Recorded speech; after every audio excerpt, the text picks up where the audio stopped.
Hello મિત્રો, welcome back to my new video. 7 તારીખે અમે વિડીયો શૂટ કરીએ છીએ, પણ વિડીયોનો આપણો મેઇન ટોપિક છે પર્યાવરણ દિવસની ઉજવણી। 5 જૂન વિશ્વ પર્યાવરણ દિવસ નિમિત્તે આપણે એક ઉજવણી કરવાના છે। બની હતી કંઈક એવી ઘટના કે 5 જૂનના દિવસે હું સવારે જ વૃક્ષો તો લઈ આવ્યો હતો, તે દિવસે પછી વિડીયો ઉતારી શક્યો નહીં। વૃક્ષો વાવો, વરસાદ લાવો, વૃક્ષો વાવો, પર્યાવરણ બચાવો એ થીમ ઉપર આપણે નક્કી કર્યું કે દિવસ ચાહે કોઈ પણ હોય પણ આપણે વૃક્ષો વાવવા છે। અને વૃક્ષો પણ એવી જગ્યાએ વાવવાના છે કે ભાઈ આપણે જ્યાં એની સાર સંભાળ રાખી શકીએ, બરાબર। મેં પહેલા એવું સિલેક્ટ કર્યું હતું કે આપણે જે જાહેર જગ્યાઓ, બધી જગ્યાઓ છે એ જાહેર સ્થળો, તમામ સ્થળોએ મારે આ વૃક્ષો વાવવા હતા, પરંતુ સ્થિતિ એવી બને છે કે ભાઈ આપણે ઘણી બધી જગ્યાએ વૃક્ષો વાવી તો દઈએ, પણ વૃક્ષો વાવી દેવાથી માત્ર એનું કામ સમાપ્ત થતું નથી, પણ એ વૃક્ષોને સમયાંતરે આપણે એને પાણી પણ પીવડાવવું જોઈએ।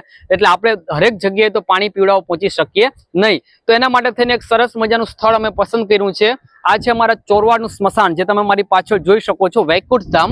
અને અહીંયા અમારે વૃક્ષો વાવવાના છે, 8 થી 10 વૃક્ષો વાવવાના છે। અને ખાસ વાત તો એ છે કે અહીંયા વૃક્ષો અમે એટલા માટે વાવીએ છીએ કારણ કે અહીંયા એક ચોકીદાર પણ છે। અને તમે મારી આજુબાજુમાં જુઓ કે અહીંયા બધી સાઈડ તમને વૃક્ષો જોવા મળશે, તો એની ચોક્કસ સાર સંભાળ એ લોકો રાખે છે। એટલે આપણા વૃક્ષો છે એ વેસ્ટ જવાના છે નહીં, સમયાંતરે જોઈતું એટલું પાણી આપતા રહેશે। અને આપણે વૃક્ષો એવા સિલેક્ટ કરેલા છે કે ફળ પ્રકારના, એમાં ટોટલી પ્રકારના ફળ થશે। દાખલા તરીકે હું જે વૃક્ષો લાવ્યો છું, બરાબર, most of out of state ને આઉટ ઓફ કન્ટ્રીમાંથી એ વૃક્ષો છે એ લઈ આવ્યા છે। તો એ વૃક્ષોમાં એવા છે કે દાખલા તરીકે કંઈક અલગ રીતે ઝાડનું ઝાડ તો આપણને ઓક્સિજન તો પૂરું પાડશે જ, પરંતુ સાથે સાથે ફળ પણ આપશે। તો એમાં છે જાંબુ છે, સીતાફળ છે, બરાબર। એની સાથે ઘણા બધા બીજા પણ ફ્રૂટ છે, રાવણા છે। તો એવા ઘણા બધા ફ્રૂટ અમે લઈ આવ્યા છે જે અમે અહીંયા વાવશું, અને એની ચોક્કસ સાર સંભાળ પણ થવાની જ છે। હવે બીજી એવી વાતચીત આપણે કરી દઈએ તો ભાઈ આપણે વૃક્ષો શા માટે વાવવા જોઈએ એની આપણે વાતચીત કરી દઈએ। તો તમને અત્યારે બધાને ખબર છે કે હાલમાં આપણે જે પહેલાના સમય કરતા અત્યારે ગરમી છે અતિશય વધારે પડે છે, બરાબર। તો એ ગરમીથી બચવા માટે થઈને આપણે વૃક્ષો વાવતા હોઈએ છીએ કે જેમ વૃક્ષો વધારે હશે એમ વાતાવરણમાં CO2 મીન્સ કે કાર્બન ડાયોક્સાઇડ વાયુ, બરાબર। વૃક્ષો જેમ તમારે ઓછા હશે એમ કાર્બન ડાયોક્સાઇડ વાયુનું પ્રમાણ છે વધારે હશે, એટલે પરિણામે આપણે ઘણા બધા હવાજન્ય રોગો પણ થતા હોય છે। તો મેન તો મતલબ એ છે કે આપણે ભાઈ આપણું પર્યાવરણ છે એ સારું, સુવ્યવસ્થિત અને સ્વચ્છ રહે એટલા માટે। તો આવી રીતના આપણે જેમ વૃક્ષો વધારે હશે એમ વરસાદ પણ સારો પડશે, અને આપણા જે ઘણા બધા આપણા પાક છે, જે ઘણા પાક એવા હોય છે કે જે વરસાદ આધારિત પાકો હોય છે, એ વરસાદ આધારિત પાકો પણ લઈ શકાય, બરાબર। અને આપણે જે અતિવૃષ્ટિ અનાવૃષ્ટિ પડે છે એવી સિચ્યુએશન સમય દરમિયાન પણ આપણે વૃક્ષો છે ઘણા બધા હેલ્પફુલ બનતા હોય છે। તો બસ આ થીમથી આપણે વૃક્ષો વાવીએ છીએ, અને હવે ચાલો આપણે વૃક્ષો વાવવાની શરૂઆત કરી દઈએ। આપણે અહીંયા એટલા ગ્રાઉન્ડમાં આપણે બંને સાઈડ ગ્રાઉન્ડ છે, અને આ બંને સાઈડ ગ્રાઉન્ડમાં આપણે વૃક્ષો વાવવાના છે। ચાલો તો કન્ટિન્યુ વિડીયોમાં બન્યા રહેજો, અને ચેનલ ઉપર નવા હોય તો સબસ્ક્રાઇબ કરી દેજો, વિડીયોને લાઈક કરી દેજો। ચાલો ઘણી બધી રીંગણીઓ પણ છે, જો એમાં ઘણા બધા રીંગણા પણ આવેલા છે, બહુ મસ્ત છે। અને એમની સાથે સાથે ઘણા બધા અહીંયા ફૂલ છે, બરાબર, ઘણા ફળના વૃક્ષો પણ છે। તો ગાઈઝ આપણે પ્રથમ જગ્યા અહીંયા જો કુંવારપાઠું છે, અને કુંવારપાઠુંની બરાબર બાજુમાં જ આપણે એક વૃક્ષ વાવી દઈએ। આમાં ખાડો છે થોડોક મોટો પાડવો પડશે। તો ગાઈઝ આપણે ખાડો તો પાડી દીધો જ બહુ મોટો, અને હવે આપણે આનું પ્લાસ્ટિક હટાવી અને વાવી દઈએ। અને આ છે જાંબુડી, અને આમાં કંઈક વિશેષ પ્રકારના જાંબુ થશે।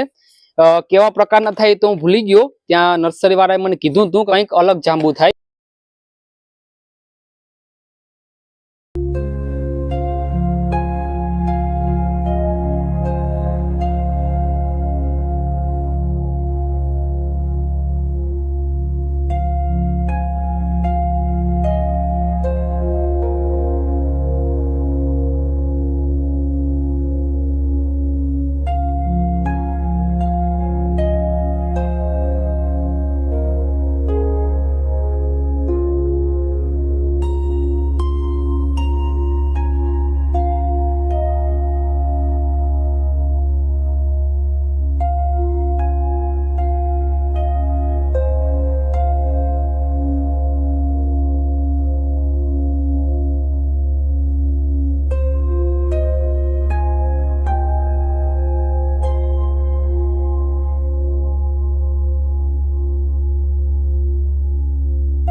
તો ગાઈઝ આ જે ઝાડ છે એ મેં તમને આગળ જ વાત કરી કે હું 5 જૂનના દિવસે ઝાડ બધા લઈ આવ્યો હતો, પરંતુ વિડીયો બનાવવાનો સમય ન મળ્યો એટલે આપણે અત્યારે 7 તારીખે વિડીયો શૂટ કરીએ છીએ.